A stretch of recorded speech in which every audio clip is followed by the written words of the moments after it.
Good afternoon and welcome to the April 2nd City of Coos Bay work session for the Parks Commission. We will start out with a roll call, and do we have anyone online? No? All right. We'll start down here. Patrick Bringardner. Rex Miller. Ariane Lyons. Kurt Benward. Jamie Faraday. Greg Hamblett. Christina Texera. Christine Sylvester. All right, thank you so much. Public comment? We might have some public comment. Did you want to make a public comment today? Yeah. Go on.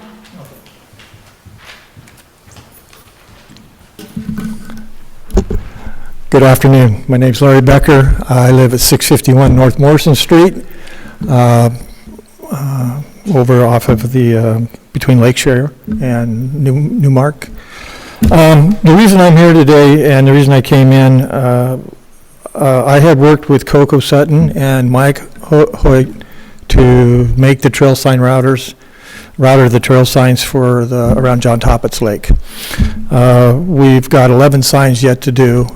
We had some health issues both for they did and I did, and that slowed the processes down. But I walk the trail almost every day. My wife and I do, and one of the things I noted is that when the trail signs were put together, there was a color coding system done for blue being the outer trail, red being an inner trail, and yellow being a crossover trails that link the two together. As the signs have been installed or the posts have been installed, the installation places haven't matched the color coding. For example, if you walk in off of Crocker Street and you walk to the right, you will come to signpost 10, and signpost 10, if you look at it, shows the red trail being the outer trail and the blue trail being the inner trail.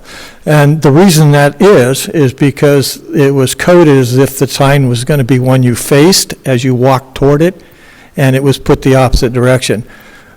The signing at John Toppet's apparently was done in a counterclockwise direction in terms of how the trail was numbered.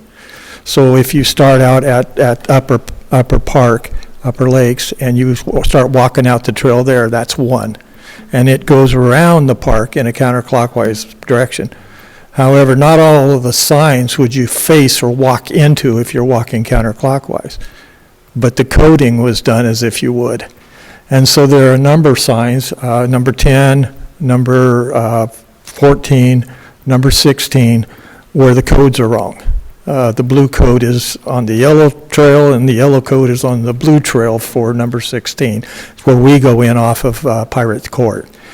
Because I've worked with Mike and Coco on that prior to her stroke and prior to her health issues, I had been aware of that coding, but I'm not sure how that was transferred to the folks who were putting in the posts, and were they understanding how the coding worked. A couple of things I'd like to say is number one, I'd be willing to volunteer to go back out with the paint and correct the codes, because we live right there, and I'm willing to walk out and just do that as long as I have an okay from the commission. The other thing is I plan on hopefully early April getting together with Mike, Mr. Hoyt, and finish routering the last 11 posts for the city. And when we do that, if I have the paints, I will paint them before I send them out. The last 8 we sent out, we just routed, we didn't paint it, and we gave them to Lance. He brought them over to the city shops, and that's where they got painted. Now, granted, not all of those are wrong in the way they were painted. They did use a different paint than what Coco had used, and I wasn't sure why. And I mentioned that to Jeremy and showed him, if we can show you on our phone, that Coco had used one type of paint. It looks like a latex-based paint, exterior latex, and it looked almost like the city used spray paint or some type of paint like that. I don't know. It's definitely a different color, a brighter yellow, a different blue. But I'm here to just say 2 things. One is I'm willing to, there is a coding problem. As we're putting the signs in, they're not matching the way the maps was coded, and so the signs aren't matching the coding on the maps. And number 2, as I'm here, if the city Parks Commission wants, at some point in time I could work with Lance or whatever, when we get those other signs painted or routed and painted, I can paint them and we can get them out and I can go back through and correct the other codes, but that's totally up to you guys. I did see the photos that Larry brought, and it's clear that the ones that were hand-painted were much clearer. It looks like they used a stencil over the routed number and sprayed it, and there's a little bit of overspray, and it's not quite as tidy and neat as what Yeah, is.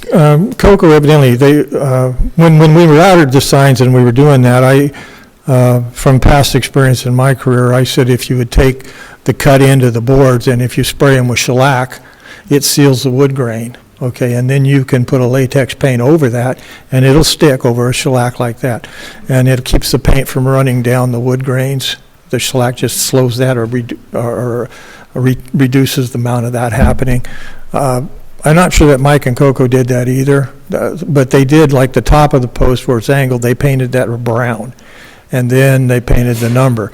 The ones that were done, the last 8 that were done, they didn't paint the top of the post at all. They just left it the raw wood and just sprayed the number, and then they sprayed the symbols on them. So you can see that easily if you go in at, like I said, you go in at Pirates Court and you just walk in and see number 16 there, you can kind of see what I'm talking about. Or if you go in at Crocker and you walk down to where the trail comes in around the lake, and you'll see number 10 there, and you'll see where the codes are backwards. If you'd like to, you can also see them on my phone, but that's just want to correct it because I want it to match the maps that we provide folks if they're going to hike those trails.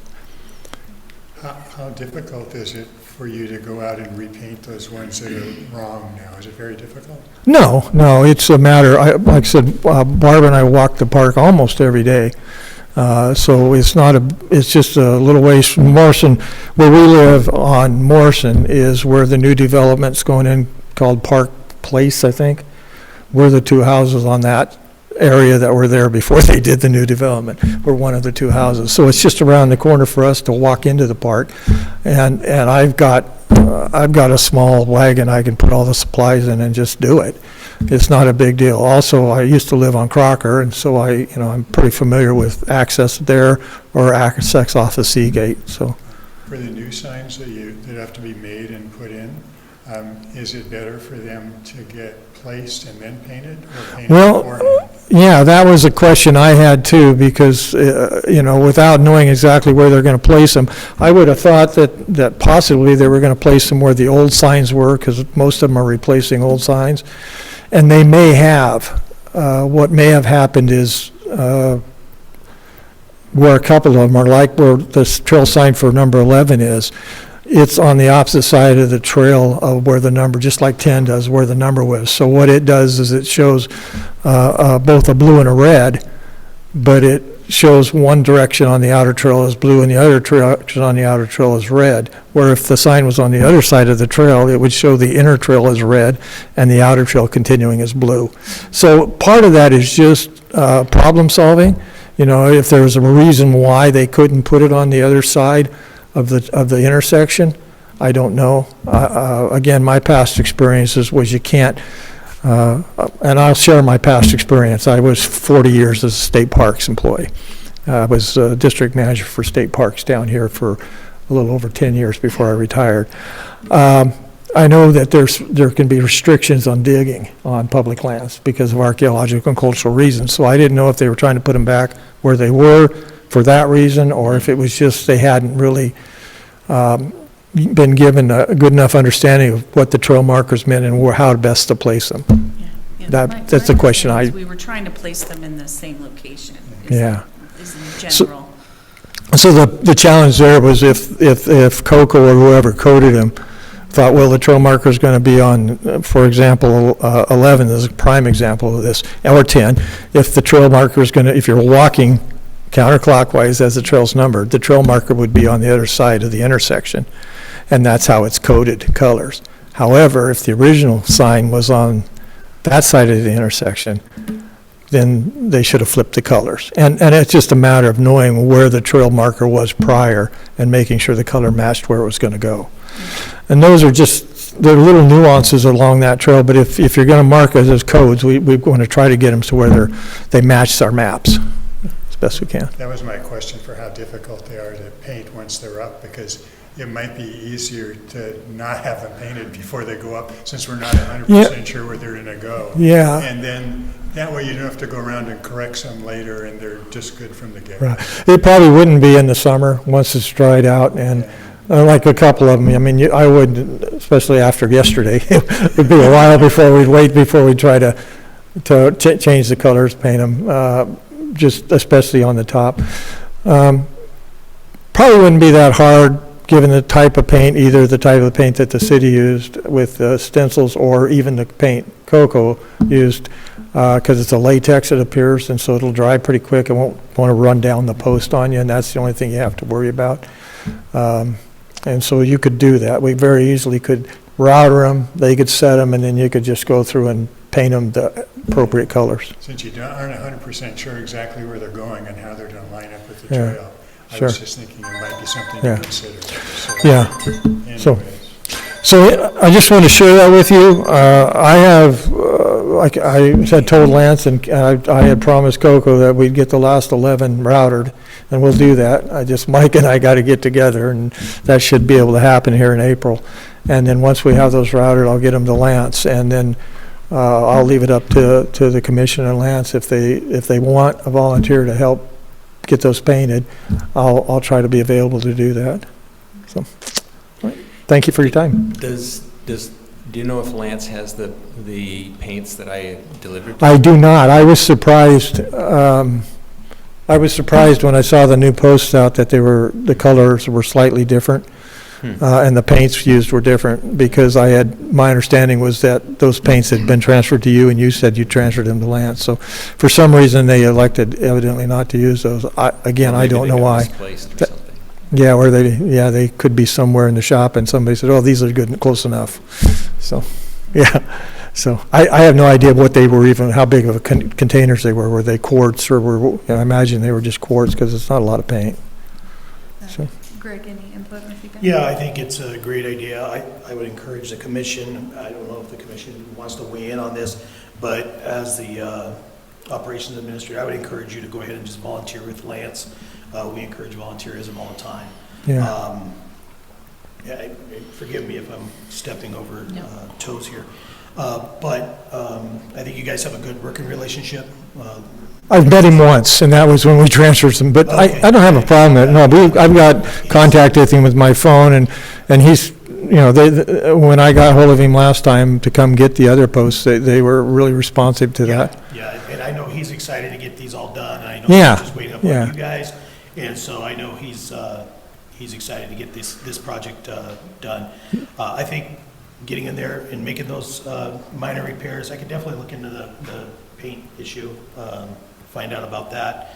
But I think correcting those, I think Yeah. we would absolutely love your help Yeah, that's, with that. okay, well, so when I contact him with the other 11 posts, I'll let him know that I'm available to do that then.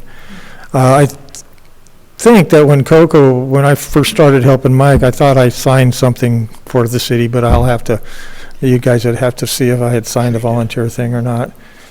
Sure, I can follow up with our HR to make sure that we have that Yeah, still, if we do. or if I need to do another one, that's not a problem. Yeah, I don't think there's a twilight on that, so Yeah, we'll verify that, but. yeah. Okay, I'll try to, like I said, when Mike gets available in April, he's got the router and the templates. That's basic. I don't have a plunge router, and he's got the templates, and so between the two of us, we can get the 11 of them routed out in, 2 or 3 hours, and then I'll just get a hold of Lance, let him know they're ready. I like to get them out of my shop. So they're dry, they're in the shop, because we want to keep them dry, so, all righty, thank you. Thank you so much. Thank you, Larry. Thank you, Larry. And then for the record, if we need it sounds like we have a consensus from the Parks Commission that we would like to move forward with Yeah, we volunteer can't make repair. decisions. We can make a consensus. Oh, though. that's the same thing. No. But I was just going to say, I honestly think that's not any kind of policy or anything, a direction. I think that's basically staff. I think that could be. Yeah. And if staff decides that that's what they want to have a volunteer come and help them, that's within their purview. I think so. Right, we're moving down to work session 3A, alternative funding sources. I do appreciate that you didn't give me a tablet to push off the table today, so. We've been paying attention a lot. We've watched plenty of videos getting ready for today's meeting. At the March 19th Parks Commission meeting, the commission continued its discussion on alternate funding sources for the park system. This has been an ongoing conversation focused on finding ways to supplement existing funding and better support for park maintenance and capital improvement projects. This work session will center on a few specific areas identified by the commission, including the potential formation of a Parks Foundation, increasing volunteerism and community donations, and pursuing grant opportunities. The intent is to move beyond general discussion and identify practical next steps that can be implemented in the near term to satisfy long-term goals. This work session is intended to help commission narrow its focus, identify priorities, and provide clear direction to staff on the next steps.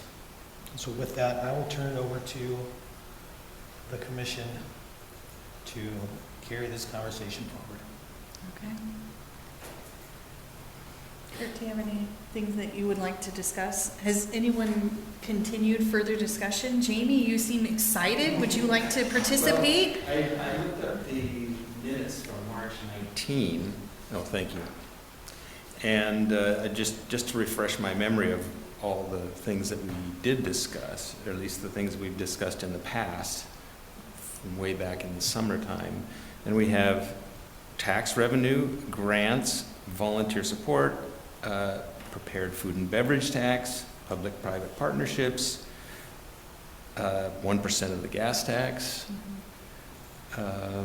creation of Parks Foundation, and implementation of development fees associated with permits. So those are sort of the bullet list of the items. So those were all topics that have been discussed over the course of, like, say, the last year Yeah. to year and a quarter of conversation we've had regarding alternate funding sources.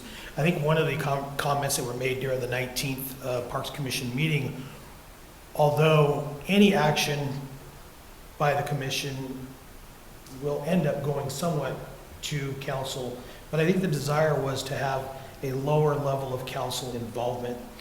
A lot of the items that were in that March 19th staff report, well, some of the items that were in that March 19th staff report will require a pretty huge lift by council and staff. The items that I described here today in this staff report are pretty low-level staff involvement and low-level council involvement, which was one of the comments that was made during the March 19th Parks Commission meeting, was to have low-level council and low-level staff involvement. We could definitely talk about some of the other items that were on that March 19th Parks Commission meeting and those alternative funding sources. But again, I think the desire at the 19th Commission meeting was to have low-level staff, low-level commission or council involvement. Those other items will include high-level council, high-level staff involvement. Yeah. I think for me personally, I'd like to see movement forward with the foundation because I think some of those things could fall under it. So under the foundation, not only could they fundraise, but they could also partner with restaurants that want to implement their own food and beverage individual tax. You know, a certain number of dollars per meal goes towards the parks. I also was thinking quite a bit about the parking and charging for parking, but I was thinking last time after we left the meeting, what if we did it in reverse? What if through the foundation, as one of the perk of being an annual member is you get a parking pass and there's one or two spots at each park that is just for parking pass members only. So that could be a way that's only taking a spot or two. It's not taking necessarily parking away and making people pay for parking, but it's a perk of participating and donating to the foundation each year. You get a pass that you can participate in.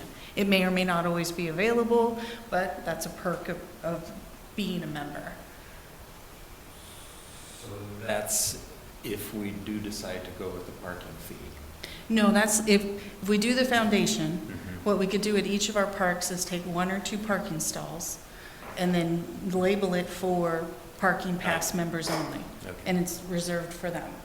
And they may or may not be available, and it could just be a way as a perk to get people to, like when you participate with the members, Friends of the Library, you pay a small amount, you get to go an hour early to the book sale. You get to, if that parking spot's available, you get to take it. It's a closer parking or something like that. Music on the Bay. Yeah, Yeah.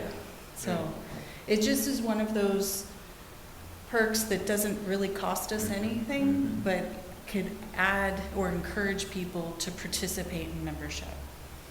It also creates awareness about the foundation at each park, so that people are like, what is the foundation? What is this parking spot? Let me look into it. I should contribute to the park. And I'm also wondering about the foundation when I look at the other option here, which is more volunteerism, but we don't have anybody, I mean, the city used to have, the parks used to have apparently a volunteer coordinator, which is a need. I wonder if that could be part of the foundation as well, a volunteer director of sorts, even though they might be volunteer themselves. Right.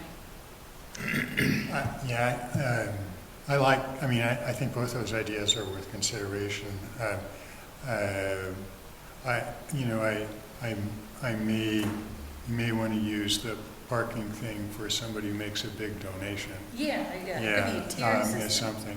The one difficulty with the volunteer coordinator issue is that really starts to get into, I mean, what are you having the volunteers do? Are you having them work in the park? And if we're talking about volunteers that work in the park, then that really gets, I think, in the city's realm and city staff's realm. And there's a procedure already for volunteers and signing up. I would hesitate to have the foundation doing work in the parks. You had mentioned the Friends of the Library, for example, which is different than the Library Foundation. But the Friends of the Library, for example, they're all volunteer. I belong to it. I move books when they have book sales, but we don't do library business. I'm not shelving books. I'm not, checking out books. I'm not doing any of that sort of stuff. I'm doing Friends of the Library business, which is just selling books on that book sale day. So I'm not saying it couldn't be possible, but I think you start getting into the interface between where does city staff get involved in directing volunteers to work in the parks versus a nonprofit. So.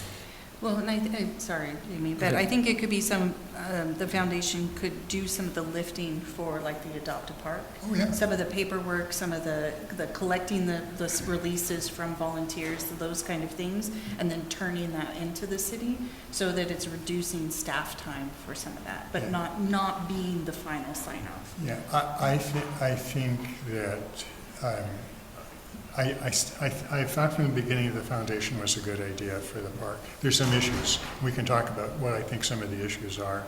But I honestly think at some point, the Adopt a Park is kind of like doing the things that a foundation might do, but they're not a nonprofit. Yeah. So they have some difficulty there as far as directly accepting money as opposed to giving it to the city and stuff. And if the foundation really takes off, I can see where the Adopt a Parks would be folded into it, at some point. So that's a real viable thing. Okay, so my concerns I think foundation's a great idea. My concerns are, it doesn't need, the foundation would be totally separate from the Parks Commission. We would have no control over it, and nor should we. Also, we don't need the City Council's permission. We're forming our own 501c3, and whatever we want to do with that money, what that 501c3 could do, it doesn't need to be approved by the city. The Coos Bay Public Libraries Foundation was not approved by the city. We just went and filed all the papers with IRS and the state and had a lawyer draw up the bylaws and articles of incorporation.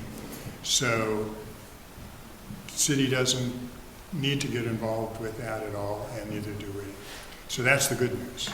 The bad news is, and I've said this a number of times, I think, in our meetings, that we need 3 or 4 really dedicated people that want to head it up. And we probably don't want, again, I always worry about public meeting laws. I think we're okay with two people from the Parks Commission being on it, for example.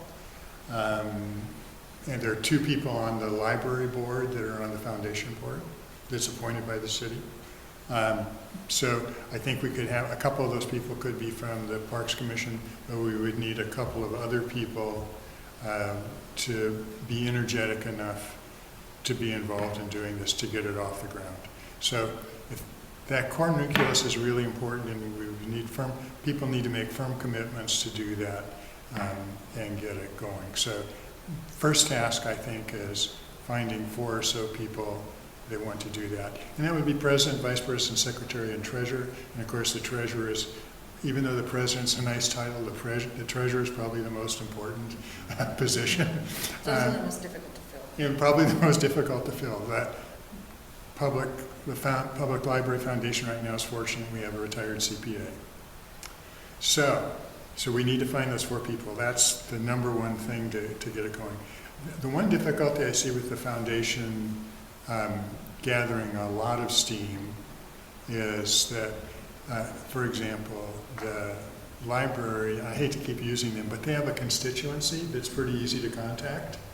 The Parks constituency is all the people that go to the park. I guess what I'm trying to say, it's easier for the foundation to reach those people that use the library than it is probably for a Parks Foundation to reach the people that use the parks. They're the same people, we should use your list. Okay, because we have a donor list, obviously, and we build on that every year. So the constituency thing is a little bit of a problem. We may have a foundation, we say, well, who wants to donate money, and how do you send out a donation letter to those people that use the park? Not impossible, but just something to think about. And then, the city has been really good about pursuing grants for the library too, for the parks.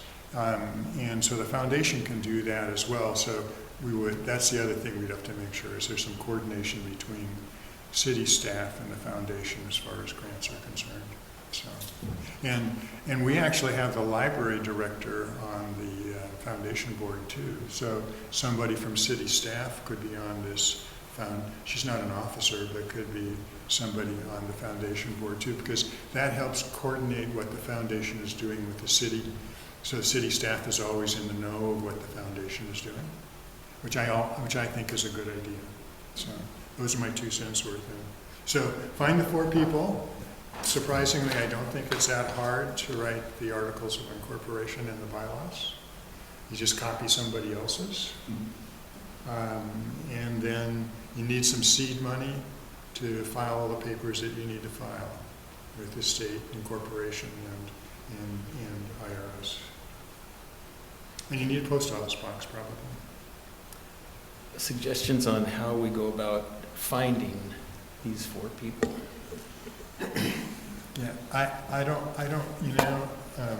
know. Maybe some people around the table have a good idea about who wants to do that. Carmen's not here today. I know when we talked about this before, he said he would kind of head up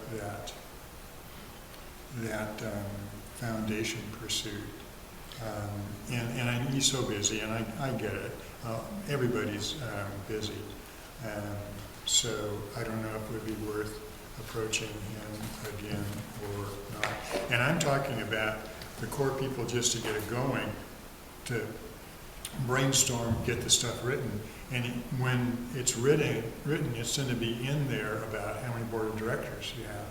And so you're going to need more board of directors than just the officers.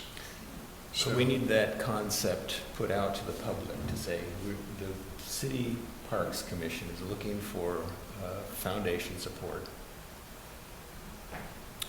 What sort of direction at what level of direction do we have at that point, saying what are the parameters here, so that they understand, oh, well, I could do that.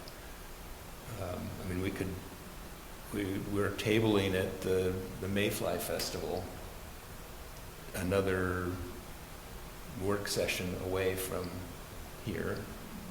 Maybe we could come up with something just to ask, make that ask to get people signing up to say, yeah, I could discuss this at least. I can't remember the person's name, but the gentleman who spoke just about the signposts, he might be a good candidate for getting involved, especially with his experience in the park system. I think you're right. Yeah. And then the other, remember, Christine, I think you brought someone who was through Zoom, someone that could help us set up a foundation. I think he was based out of Portland, and I'm just, yeah. The Charitable Incubator Fund? Yeah, and I don't remember the specifics, but I'm wondering if that would be helpful. I can't remember what they would do for us. They would help with fundraising and then they take a. Oh, okay. Yeah, I don't think, I can't remember well enough. I can't remember well enough, Patrick, if they were saying that they would help set up a foundation, as opposed to saying they could be the foundation for some people that locally wanted to raise money. So, 3 people could go to them and say, I want to raise money for the boat ramp on the east side, and they would use their 501c3 status as a nonprofit foundation to go ahead and let those people funnel that money through it, and they would take a small part out against it. And I ask a lot of questions in that one, but I'm not against people doing that. I still think that's if this foundation thing that we're talking about never flies, I don't see any reason why, if 3 interested people in the public say, I want to do something with the community building, to direct them to that group and let them do it, right? I think that's a viable option if we really can't get the foundation going. Because ultimately, it's generating income and finances in a way that we, yeah. So, and if right now there isn't a way for someone who wanted to donate money to be able to donate money. They could donate to the city. Before there was a library foundation, people could donate to the city for the library, but there were some difficulties with that. The reason that foundation first started, I was around when it did, Carol Benson was the library director, is because someone wanted to give us some stock and stuff. And it got to be messy doing that with the city, where with the foundation it wasn't as messy. So Morgan Stanley helped us with that, and we did it. And then, of course, the people can donate, but the city can't do fundraising per se. Yeah, they can't solicit fundraising. And I'll be honest with you, if at 3-4 years from now, if we had a parks donor list of some people that we knew were really interested in the Coos Bay Parks and supporting them, I will tell you, if you send them out an annual letter and you tell them, we got a project going here at blah, blah, blah, and we're raising money this year for that project, whether it's kids equipment or roof for the community building or whatever, people really respond to that kind of stuff because they know that's exactly where it's going. And there's no overhead expenses with very minimal overhead expenses with the foundation. All the officers and directors are volunteers, or should be. There's no paid staff in the library. And there is a little bit of a trust issue with some people wanting to leave money to the city versus leaving it to a foundation. So they feel that it's going to that cause that they're leaving that money to. So there is that piece there. There's also endowments, which is a large way, like I said, on the Rotary Coos Foundation, and that's how we get a good chunk of our funding is through endowments. So, and the other advantage of the foundation is that we're not bound by the same rules as the city. Yeah. So, for example, at the library right now, we're thinking about doing some remodeling in the staff area with some new furniture and stuff. We hired Joe Slack to go ahead and do it. We don't have to go out for bids. Yeah. Because we're not the government. Yeah. So we can say, hey, Joe's done some other things for the library before and has done a really good job. We feel comfortable with him doing it. So we just ask Joe to give it, and we give the library director $100,000 to do it. And a good example of that is, the Coos Bay Northland Rotary Club and the Rotary Coos Foundation is doing the Airport Heights project, the park. We're rehabbing the park over there. Because the land is owned by the airport, if the airport did that process, they would have to go out for RFQs, they would have to do all these steps, they'd have to pay a per diem, they wouldn't have the options of choice. But because we as the foundation and the club are moving forward with the project, we get to run that project because we have a memorandum of understanding. So it gives us some more opportunities. It also gives us the ability to take a lot more in-kind donations that you can't necessarily do if you're a municipality. So one thing Christina was just, go ahead, Christina. I'm not sure if you guys recall Tristan from the Skate Park Yes. Association. I did look up that association. He offered to give it to the Parks Commission. I think that there is enough money remaining in there that you guys could create it as well. Oh, okay. Oh, that's great. Yeah, I think he talked about that at one of Yeah. the alternate funding source meetings that we had. And it's similar priorities, so I think it would be feasible to change it into a park Yeah. association. So I think, and I'm not a foundation guru by any means, and we've had this conversation, but I think kind of getting somebody to champion this effort. I know Carmen has talked about it before in the past. I'm not sure where he's at on it, but maybe somebody reaching out to Carmen and saying, hey, where are you at with this? But having a champion to kind of move this forward, I think that would be a great next step. And seeing where we're at with Carmen to see what is the next step. What have you done? Where are you at in the process? What kind of help can we offer? We collectively, the Parks Commission. We, the royal we? We. Yeah. But I think that would be a good next step for that, if that's something that the Park Commission wanted to pursue. I think, if we can find 3 or 4 people that want to sit down and have coffee or a beer at Seven Devils and talk about what to do and brainstorm about people that might be interested in being on the board, and then start contacting them and the ball rolling for writing up the articles of incorporation. That's what's needed. I think Carmen would be good. I think a certain lady from the Pioneer Cemetery thing always bugs me about. She wishes we had a foundation because it works better for them to get some money. And that's not to say when you write the foundation, you can write what it's going to do.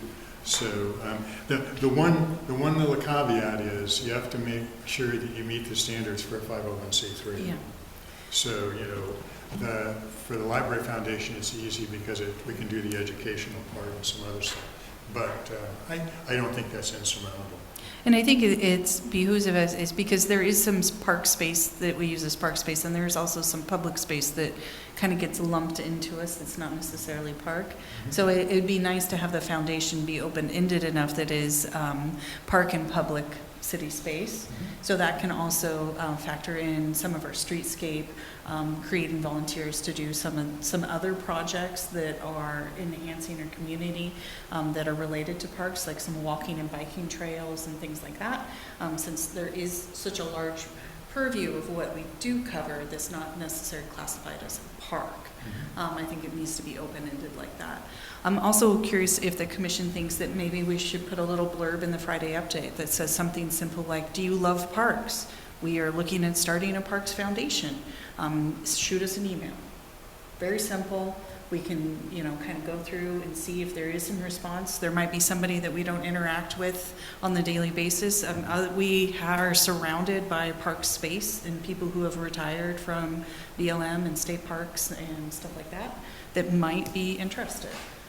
But we just don't reach, we're just not in the circle with them. I think that's a great idea, and I think it might help if what you just mentioned about not just necessarily city parks, but those spaces, I'm thinking of one particular on the east side, that function in the same way that people go, oh, well, yeah, I'm on to that. So maybe a few more details within that announcement that would help them draw them in, because it wouldn't just mean, oh, does that just mean Toppets and Mingus? Right, parks and public space. Well, I think you can capture, and that, obviously this would take some vetting, but I think anything that might be captured in the Parks Commission charter could probably be in the Parks Commission, I don't want to call it the Parks Commission Foundation, but the Parks Foundation. The Parks Commission charter is, talks about several different things. It talks about trails, talks about bike and pedestrian. It talks about those type of things. And so maybe the Parks Commission Foundation or the Parks Foundation, I don't know, whatever the charter looks like. There's a mission statement in it the would- very first part of the foundation. It would be whatever, Yeah, you It's could drawn up. take the mission statement from the Parks Commission, probably pretty much word for word, to tell you the truth. And potentially, I mean, like, I'm thinking probably bigger than we should think now, but I'm thinking that there might be opportunities for people to donate land to the foundation that is utilized as park space. That maybe they have some reservation about donating to the city directly, but they can look at those different things. That's like way down the line. I have a whole, like, connect all of the community master plan in my head, so. You're the real estate person, but I will tell you that I've also been involved with South Coast Hospice an awful lot. And people have donated land in a building. In fact, they did one over in North Bend by the old ice skating center where the first store is now. It was a house over there. That can run into problems. Yes. And it doesn't take it off the tax rolls. No. And so you. Which is why a lot of people don't want it taken off the tax rolls. So there are a lot of. But I'm saying the Yes. foundation then has to satisfy that responsibility. Yes, yeah. Well, there's a process for accepting. Yeah. Yes, of course. But for a lot of people, they would like spaces utilized for public access. They are afraid of the litigation that is resulting from that. But they would also like it used for public use, but then you get pushback on that because people don't want it taken off the tax rolls. So that could be. Yeah, I have my reservations I just about stir the pot right accepting that. I'm giving you time to think about it, so 6 years from now. I'm also a member of the Natural Conservancy, and you know what they do is they buy land, but then they eventually give it over to the government, Yeah. right? And so I could see the foundation doing something like that. If there was a piece of property there that would allow some access to something, to go ahead and do it. But it would be, I'm just saying there's problems when you start getting involved with that. Money's not a problem, but property and land is. you guys are acting as a foundation right now. This is amazing. We already got it started. You guys have done it well. Good My job. suggestion would be that somebody, maybe the chair, contact Carmen and just see what his disposition is towards this, and see if he's got any idea of 2 or 3 people that he might like to meet with and kick this around. Okay. And see. And I don't know if anybody currently on the commission would be interested in doing that at all or not. So, but again, if Carmen's there, it can only be one other person from here. Unless this is your way to get me out off the commission. There was one other question I was going to ask that I have to search through my pictures for. But I think I like the concept of the foundation. I think clearly is where it should go. I agree that we need to reach out to Carmen first, and if he agrees, I think we should do a short blurb in the Friday update just to see who out there in our community might fit that role or have some knowledge that they want to participate, and then we can vet them. I would, in talking to Carmen too, again, I would ask him if he knows of any folks that he knows would be really interested in that. I think it's Larry Becker, if I got his name right, that was here. That was a great suggestion by Patrick. I mean, he's willing to do stuff in Tapas Park already, so I would think that he might be interested.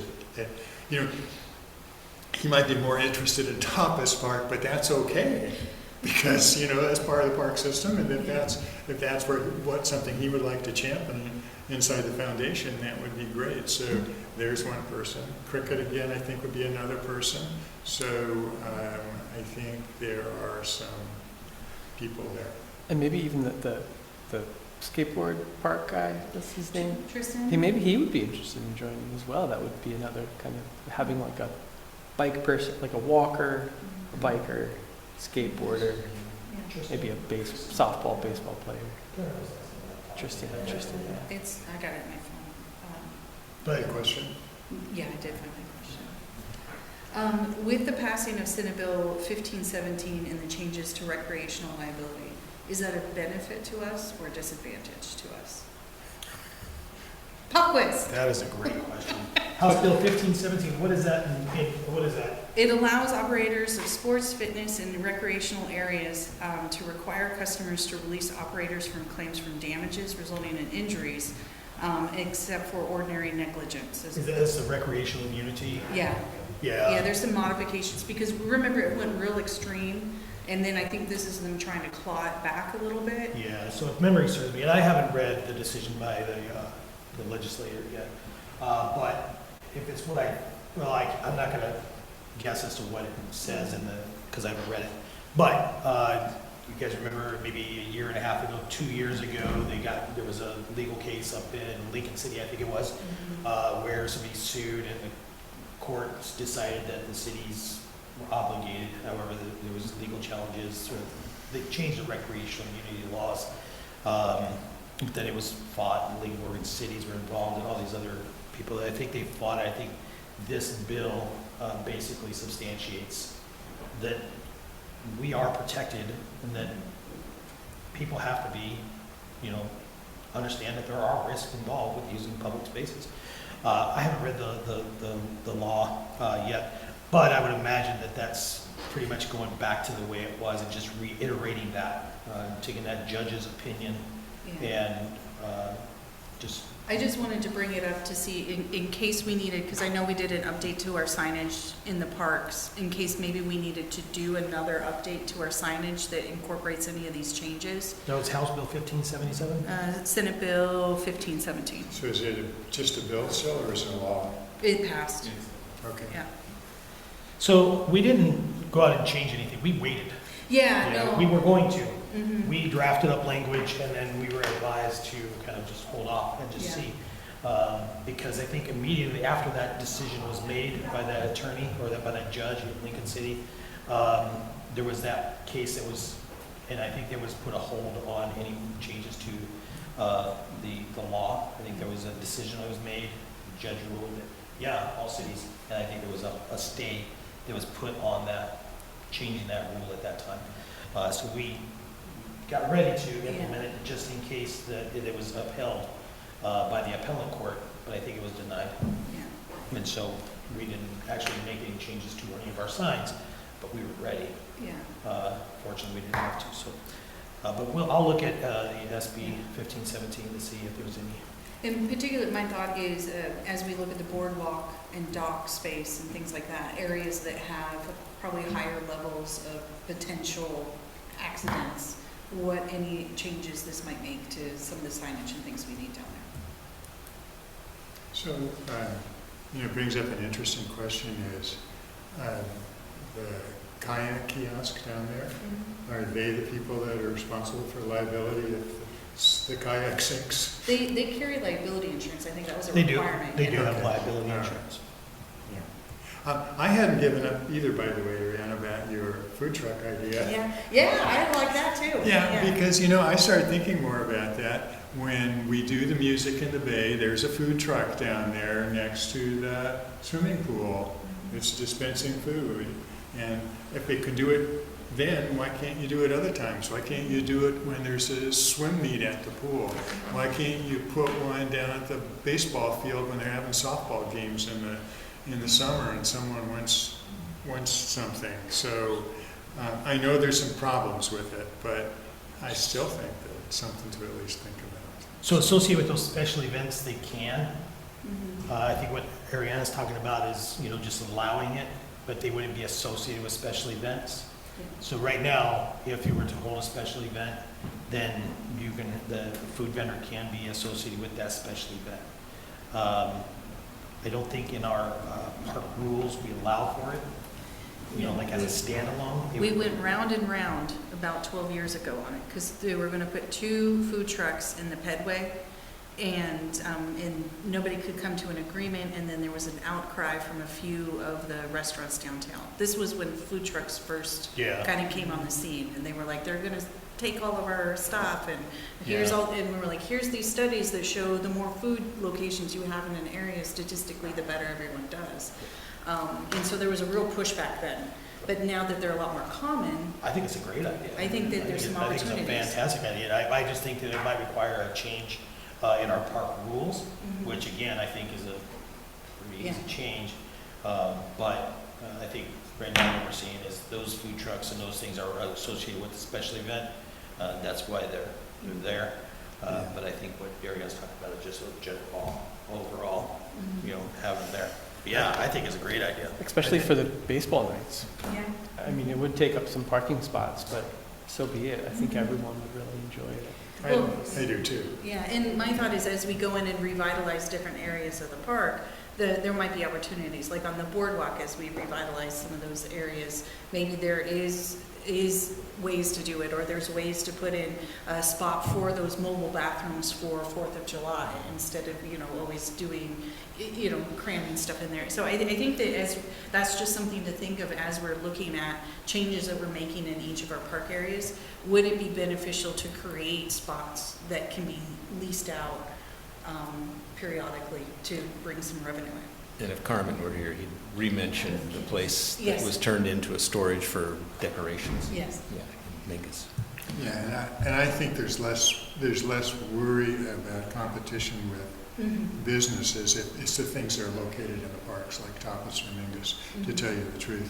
And I don't know what the definition of special events is. So I'm assuming that the regular softball games down there would not be a special event. But would the Mayflower Festival be one? Would the 4th of July Yes. firecracker run Yes. and stuff be one? Yes. It's a special, it's a process for a special event permit Yeah. that you apply for. Okay, And then that's what designated. so is the music on the Bay a special event? Yes. So, My wedding is a special event. oh, without a doubt. My Yeah, birthday. Shakespeare Without a doubt. Shakespeare in the Park is a Yeah, special yeah, event. yeah. We all gather and Yeah. post that. I wore a tiara on Saturday, it was a special event. So anyway, so we could have a food truck. So is the big swim meet a special event? Yes.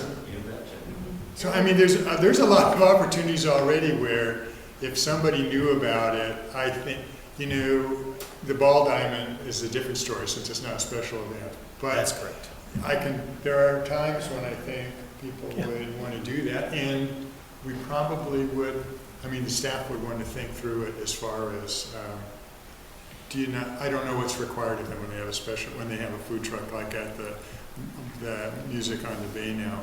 My concern would be, are they required to have a Dipsy dumpster and they're required for getting rid of that garbage, for example? It depends. We're not the only municipality that does that. Yeah. A lot of the different parks around the state have designated pads, and the food truck rents that pad, like every Wednesday, or they rent it for 3 months of the year, things like that. So.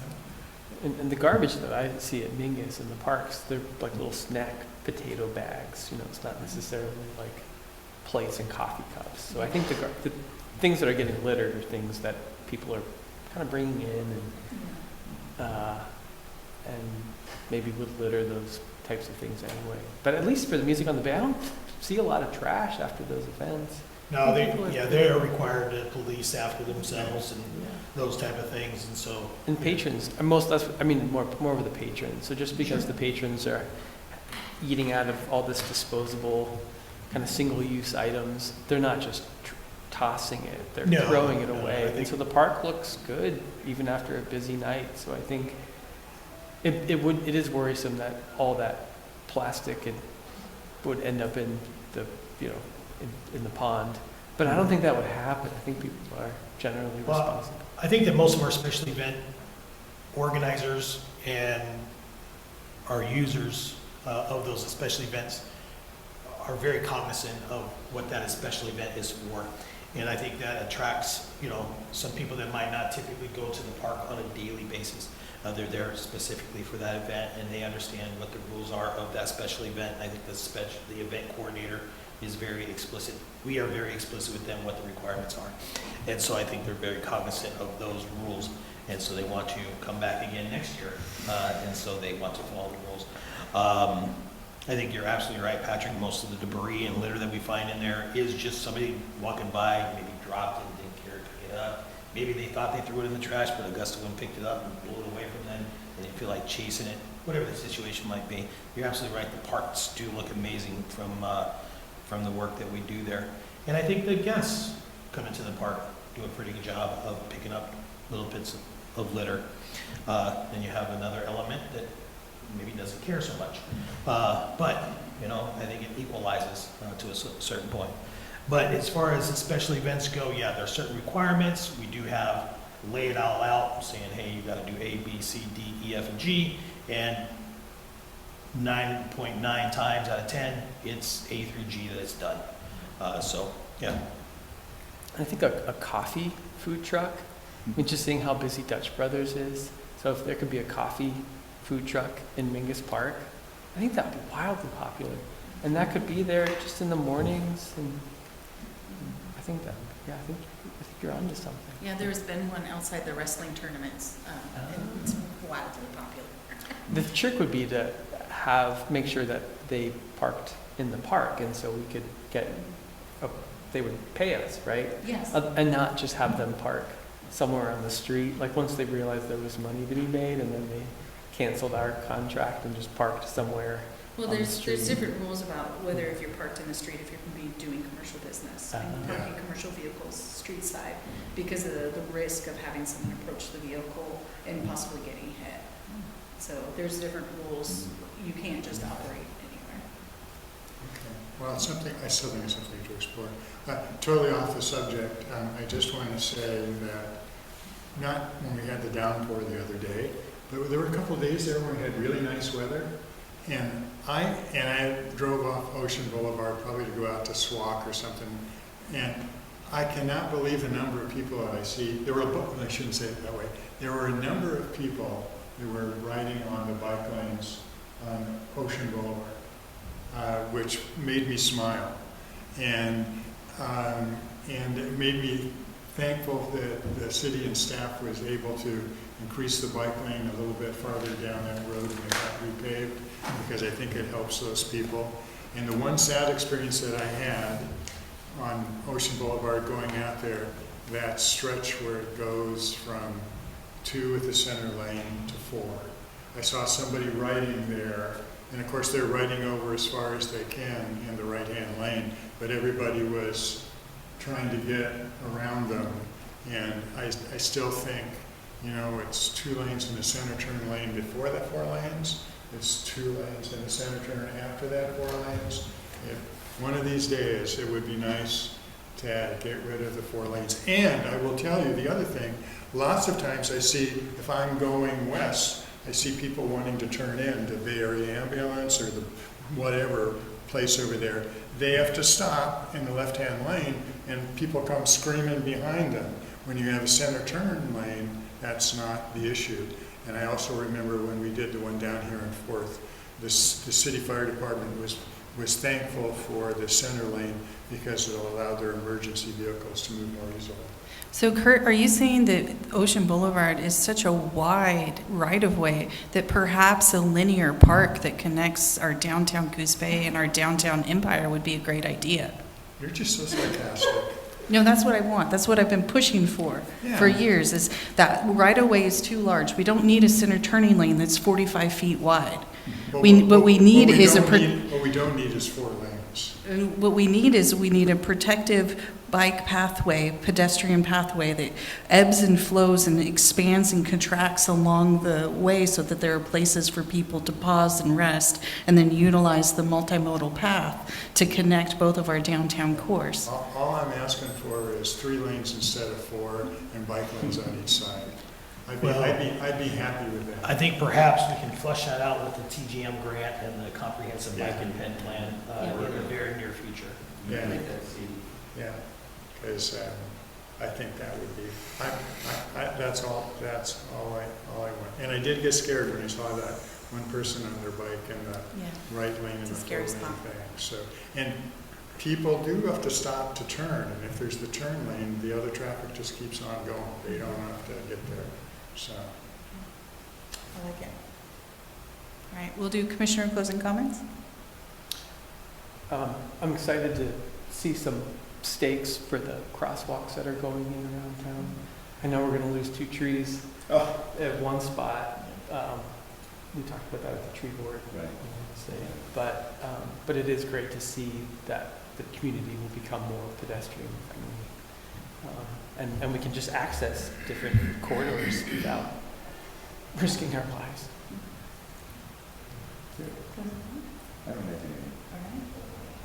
I don't have anything else, although I didn't get to check to see how the parks area, the rewilding area, held up with the big rain. Did anybody look and see what it was like? Did it drain well?